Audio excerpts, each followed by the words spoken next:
Okay, part 2 of method 2 of how to finish a slave, basically. The neocortex, the most familiar part of the human brain. It's the part that's on the outside when the skull is opened. Basically, the size of a napkin. It's folded very much, and it's also the thickness of a napkin. And it has, in this thickness, it has 6 layers of neurons. And although scientists said that Lenin, Soviet scientist, had 7 layers there, which does not tell you that Lenin was able to grasp a higher level of abstractions, but that you can make scientists say whatever you want, given the right incentives. Now, finding higher levels of abstraction is slow because you have to go through all these layers. And there is a mechanism to shut them down. Because say there's a tiger running at you, talking evolutionary past here, then you're finding higher levels of abstraction and higher principles of reality is not very useful at that time.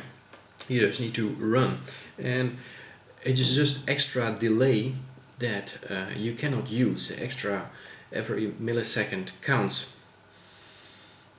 And what happens in a situation of fear or anger is that you get adrenaline in your blood, and the whole higher level abstraction stuff is shut down.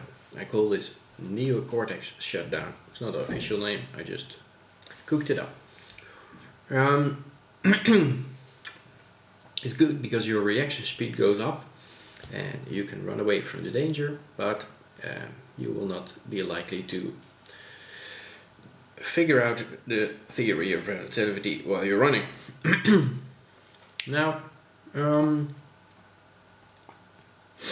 your reflexes even work faster. They do not even go to the brain. So if you burn your hands, it will pull away from the heat source without even getting at all to your brain. It's like right away. It's some milliseconds that count. Now, how do we use this information about how the brain is constructed to optimize our slave? Well, what we can do is, suppose we want someone to never learn anything about dinosaurs. What we do then is, each time dinosaurs get mentioned, we scare the kid a lot. And there's not a lot needed to scare a kid because they're very small and you're very big, so just browbeating will already do. And you say, dinosaurs, don't talk about dinosaurs. The kid will get a lot of anger and fear. And what happens now is that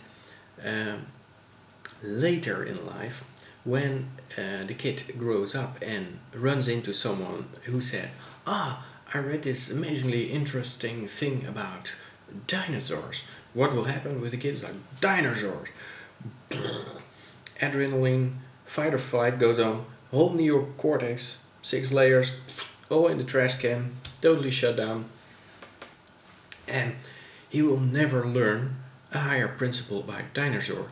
And basically, you have booby-trapped this concept with adrenaline booby-trap, basically. And of course, you would not use it for anything as silly as dinosaurs, but yeah, you can, for example, if you want to embed religion in their brains, you could embed that with a lot of fear, and whenever some irrational person is walking up to them later in life and starts to talk about atheism, then well, you guess what's gonna happen. They're never gonna get the higher principle.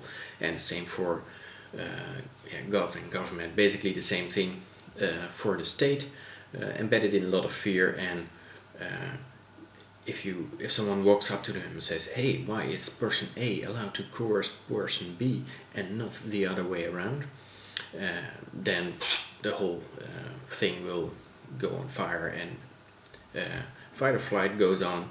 And you can notice this also in debate, or I had noticed it a lot, that the reaction speed goes up if you reach this point, and people are almost climbing into the microphone, or they're answering really quickly back. And this is also very contagious. You will not only know it as an abstract, like, oh, he's going to fight or flight. You will feel the fear, the contagious fear in yourself, and you will start to type faster or talk faster or react faster. Because fear is very contagious, and it has to be, because it is from way back in the evolution. The way to communicate fear and danger to your fellow herds, people in the herd, is not like saying, "Oh, there's a tiger coming at 3 o'clock, Jimmy." No, the way is to like, and that is immediately transmits through the group. Everyone goes in fight or flight. All neocortexes shut down. Yeah, you will feel this in a debate, and it's very likely that you will go along in it. At least I noticed that. I find it very hard to stay calm and not show this behavior, and basically the whole debate is over, because neither of you will learn any higher principles, because the part of your brain that is still operational is the part that biologically you have in common with your dog, and whoever tried to debate with the dog knows that it's not going to work. Certainly an angry dog not. Now, I think that you could even automatically detect this with a little application on an iPhone or Android phone that listens into the convo through the microphone and splits the different voices of the participants. You need some fancy software, but I think with a neural network you could do it. A lot of work. And measures the reaction times of the different participants. How quick are they responding when one stops talking? How fast did the other one start talking? And I think what you will notice is that you can almost automatically detect when the reaction speed drops below a certain threshold, that the conversation has gone into what I now call neocortex shutdown, and basically two dogs barking at each other. So that is method 2. Booby trap it with adrenaline bombs, and once they get triggered, then your slave will never learn anything new. The first method, freeze their brains in a long upbringing in a coercive obedient state. And the second thing is, when someone ever walks up to them with the truth about reality, that there's no sense why they should be coerced and their coercers not, then you just booby trap it with a lot of adrenaline booby traps that will go off and shut down the neocortex. Alright, let me know what you think. I do not give any guarantee that you will have success in building your slave. No claims if you tried and it failed. But feel free to leave any comments, and bye bye.